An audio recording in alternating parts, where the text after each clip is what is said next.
Hello, Keir Starmer has just announced plans, emphasis on plans, not decided yet, things that we can stop him doing to cut benefits in the UK for people who are struggling, whether that is mentally or physically disabled. The aim is to save £5 billion, which sounds like a lot, doesn't it? And maybe people don't need it. Isn't he like supposed to be really clever? So it's probably fine, right? Right? Well, if you'll indulge me, I'd like to tell you why I personally think he's wrong. And I'm sure that I'm preaching to the choir here, but if you are somebody who is confused about how you feel about it, or you know somebody who's confused about how they feel about it, or maybe they're confused about why you feel so strongly against it, then I hope this video helps in some way to scratch a little brain itch and help you understand a little bit more how you might feel about it and research it. I'm going to present 3 holes in the logic that I hear people using when they are talking about how great this idea is. Then I'm going to talk about 3 important stats I think you should know before you start discussing something like this, and then I'm going to give you one little action point at the end, just one little manageable 10-minute jobby kind of task that can be done in a little break from whatever else your life consists of. But first, before I discuss that, unfortunately I think I probably have to make a disclaimer, which depresses me that I need to, but I do not currently have any mental health conditions. I am not being treated for anything.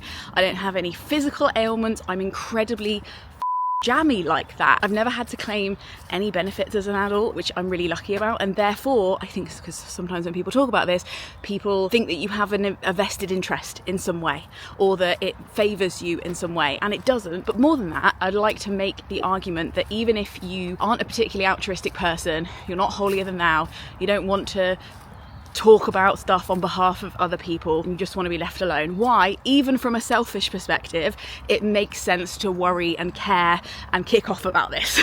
Even if you don't want to care about other people.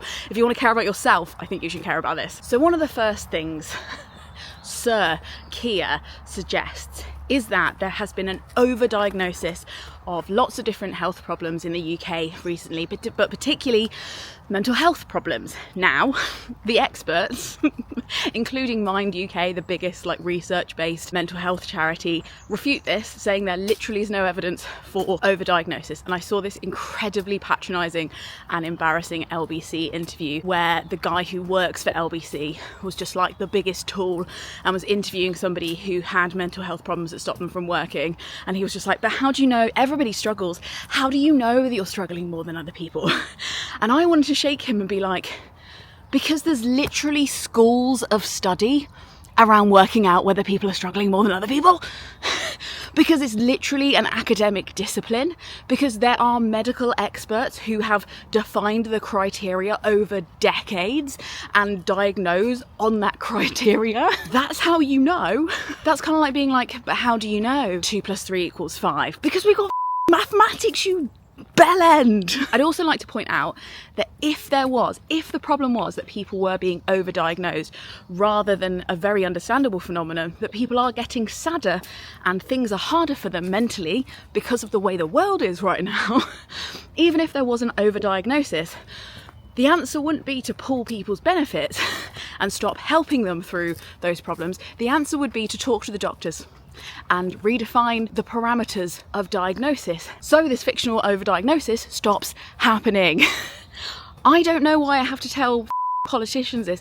All I've done is gone to a comp school and taken arts and drama and stuff. It just seems very obvious, and especially the people who are privately educated, I think some of their parents need a refund. Anyway, calm down, Lena. It's a forest, everything's fine. Look at that squirrel. That's a nice squirrel, isn't it? The second point is that it seems suspicious that more people are mentally unwell right now. And because more people are more mentally unwell, some of them must be fraudsters. Some of them must be capable of working. Now, we'll get into the whole working versus not working thing in a second, in an attempt to not muddy all my different bullet points into one big bullet point. Hearing that more people are struggling than normal and thinking that they must be wrong, or the stats must be wrong, rather than the fact that the ratio of wages to cost of living has not been as bad since Charles Dickens was alive, or rather than the fact that the biggest bully on the playground. Putin is hovering his little fingernails over the nuclear war buttons right now, and nobody seems to be willing to stop him. Rather than the fact that people are increasingly becoming aware that we are facing a huge climate crisis within our lifetimes, and access to things like air and water might be a risk, do you think all those things might be stressful? Do you think that maybe people who are already struggling might find those things a little bit more hard to deal with as well? And I am not saying that all of those things are Keir Starmer's fault, but something that is particularly distressing is not seeing politicians take logical steps to stop that from happening.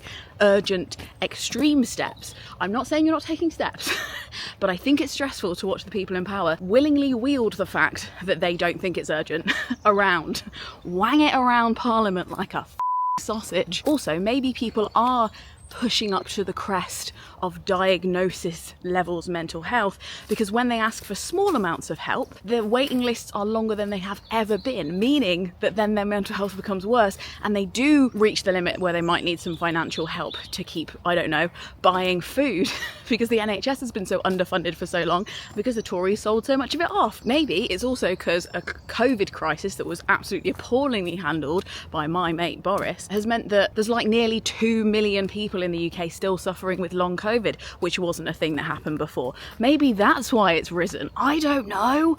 I've got an English degree.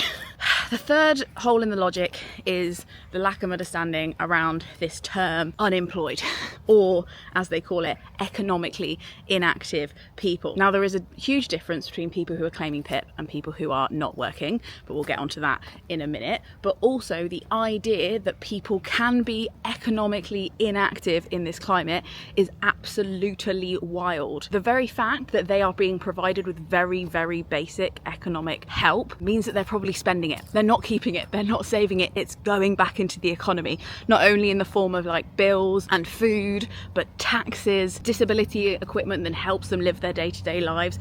They're buying shit. And not only are the people who might not need physical aids buying shit, if you're not actively going into an office and you might not spend as much of your time working, in inverted commas, whatever the hell that means in this dumpster dive of a country, means that they're probably on the internet. And I don't know if you've noticed, but being on the internet is incredibly profitable for Mark Zuckerberg and other people. So anytime you're at home watching Netflix or Amazon Prime, or you're on Instagram and you're consuming content for free, your attention is being profited off. You are contributing to their pockets, and therefore you are economically active even when you're not spending any money. The problem is we're not taxing those people who are profiting off the people who are using those platforms. So that money isn't going back into the economy, even though they are doing the work of attending to things. Attention, we're losing all that money because you're not effectively taxing the people that are profiting off their labour. Now let's get on to the three things I think is really important to know and agree on as literal solid facts that I will link the sources to below in the description. It's really important to agree that those things are true before anybody on the news or with their friends and family discusses this. The first thing to know is that 38% of people who are claiming benefits, of those ones that Keir Starmer are talking about, who are doing it for physical or mental disability reasons, 38% of them people are actually working. They're either just not being paid enough to live by the overlords who can't understand what a living wage is, or they're not able to work the amount of hours because they're not actually, not that it's bad to not be, in inverted commas, working, it's that a lot of these people we're talking about are working. The second thing is waiting lists. Waiting lists have never been so long. The main focus of the Labour Party's statement about this was about young people, in particular people under 25 who are claiming these benefits and wondering why that is so high. But if you look into the stats, so like for example, the Children's Commissioner said that in 2022 and 2023, 1 million children were referred for mental health services in England. A third of those children, 28%, were still waiting for any kind of support by 2024, and 40% had their referral closed before they could access any support whatsoever. Those children have probably now just about turned 18, and I would be very surprised if that wasn't also the case in the years leading up to that. So anyone who is now under the age of 25 but still classed as an adult and was already struggling with mental health problems probably didn't get to the support that they needed at the time, and therefore their problems have probably been exacerbated. Things don't get much better though once you become an adult. According to the Royal College of Psychiatrists, 23% of people have to wait more than 12 weeks to start treatment for any kind of diagnosed mental health problem. 43% said that led to their mental health problems getting worse, and 78% of mental health patients seek help from emergency services because it gets so bad. Like, I cannot imagine a world in which Keir Starmer genuinely thinks that people want to live like this, or that there weren't other extenuating circumstances that led to that could be fixed. The third point to remember, and HMRC report this themselves, this isn't a secret, is that the estimated tax gap at the moment in the UK is 35.8 billion. Keir Starmer wants this scheme to eventually, by 2030, save the country 5 billion a year. Now, again, didn't do a maths degree, but I'm not sure if maybe the most vulnerable people in the country, who are also most likely to vote Labour, are the people to go to for some extra cash first. Do you know what I mean? Now, the tax gap is people not paying taxes, like the ones they're legally supposed to. So that does encompass people like Jeff Bezos and other people. But the other reason cited for this tax gap is failure to take reasonable care when doing your tax return, criminal attacks, literal just errors. 15% of it is just errors. What's 15% of? Oh, weird that, isn't it? 15% of 38 billion is over £5 billion. So actually, more than you were looking to save by your cuts, Keir, plus some money for ice cream. You can have a little sorbet on that extra. Me. Anyway, I'll leave the stats below if you want to have a look at the tax gap, but it's a really useful thing to talk to your MP about, which is a very convenient way to segue into your action point. Basically, contact your MP, piss them off. Tell them exactly what you want them to do. They do work for you. You pay their wages. They are literally responsible for representing your views in Parliament, not theirs. Mind has some really great information on this. I'll leave it below. They're especially really good on Instagram. Composing your own bespoke email to your MP is the most effective thing you can do. But if you don't have the time or the resources and you need something that's more accessible, there is also a really great resource from Sense that somebody shared with me that I'm going to link in the comments below if you want to have help writing to your MP. But I also just wanted to say that even if you don't love somebody or know somebody or are somebody who's going to be affected by these cuts, which by the way, I don't think they actually take effect for another year, even if they do go through. So I know a lot of people are panicking on social media, but I'll leave the links to that below that talks about when it would come through. Even if you don't, it is very likely. I cannot think of anything more arrogant than thinking that there is no chance that you might become disabled either mentally or physically in your lifetime.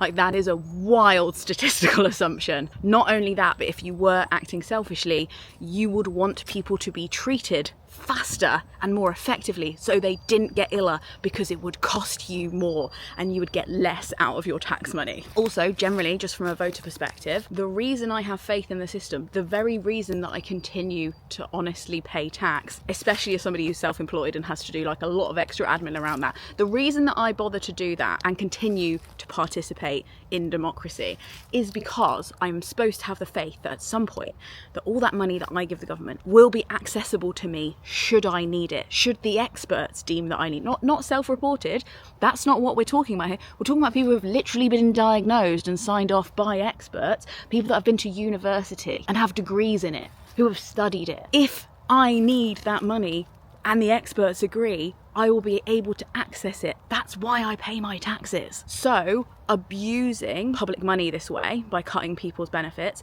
is literally eroding people's faith in the democratic system overall. And I don't know if you've had time to sit on the news apps recently, Keir, but that's going to be pretty important in the next 10 years. We're gonna need a little bit of faith and compliance from the people. So even if your main focus isn't disabled people, by treating them this way, you are literally eroding the ground on which you stand, which I feel is rapidly turning to lava. This hasn't been a very cheerful video. I'm sorry about that. If you haven't been here before, a lot of my videos are more cheerful, believe it or not, even though a lot of my content is talking about the climate crisis in some kind of way. I try and make it cheerful, I try and make it accessible, I try and make it fun. So if you'd like to stick around, you can subscribe. I would like that. Please feel free to send this video to somebody in your life that you'd like to talk to more about this topic, whether you agree and you want some more talking points, or you don't agree yet and you'd like to find a way to agree. Thank you to the Gumption Club, who are my patrons who make this video possible and not sponsored by anybody. God knows which brand would sponsor this video, probably no one. I'll be sending this video to my MP, so hello to you, sir.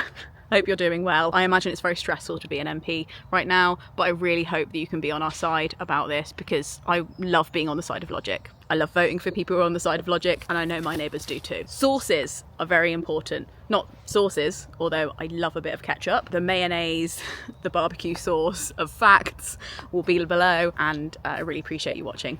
Frogs nog out.